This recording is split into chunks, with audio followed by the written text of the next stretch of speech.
ഇന്ന് ഒരു easy recipe ആയിട്ടാണ് കേട്ടോ. വേറൊന്നുമല്ല, നമ്മുടെ ബീട്രൂട്ട് തോരൻ. ചട്ടി അടുപ്പത്ത് വെച്ചിട്ടുണ്ട്. ചട്ടി ചൂടായി. ഇതിലേക്ക് കുറച്ച് വെളിച്ചെണ്ണ ഒഴിച്ച് കൊടുക്കാം.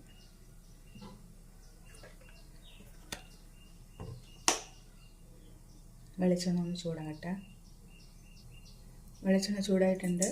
ഇതിലേക്ക് കുറച്ച് കടുക്,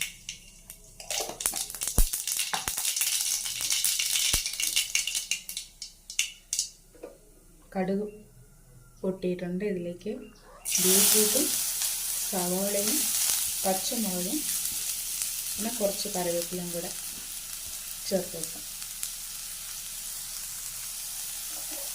ഇത് നന്നായിട്ടൊന്ന് വഴറ്റാം.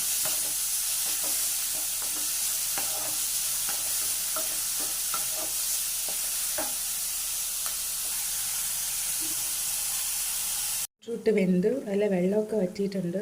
ഈ സമയത്ത് അരപ്പിട്ട് കൊടുക്കും. ഇത് തേങ്ങയും മഞ്ഞൾപ്പൊടിയും കുറച്ച് മുളക് പൊടിയും പിന്നെ ഒരു പിഞ്ച് ഗരം മസാലയും കൂടെ ചേർത്ത് മിക്സിയിലിട്ട് ജസ്റ്റ് ഒന്ന് അരച്ചെടുത്തത്. അരപ്പ് വേഗം കൂടെ മൂടി വയ്ക്കാം. ഇതിൽ വെള്ളമെല്ലാം വറ്റിയിട്ടുണ്ട്. കുറച്ചൊന്ന് തീ കൂട്ടി വയ്ക്കുന്നുണ്ട്. അരപ്പും വെന്തിട്ടുണ്ട്. ഉപ്പ് ചേർത്തിട്ടില്ല. അപ്പോൾ ആവശ്യത്തിന് ഉപ്പ് കൂടി ചേർക്കാം. എന്നിട്ട് നന്നായിട്ടൊന്ന് യോജിപ്പിക്കാം. അരപ്പൊക്കെ നന്നായിട്ട് വെന്തതാണ്.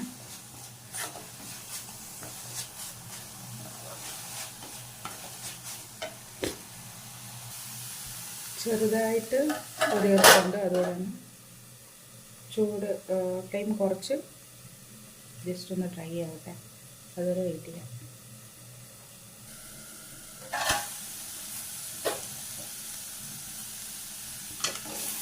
വെള്ളമൊക്കെ നന്നായിട്ട് വറ്റിയിട്ടുണ്ട്.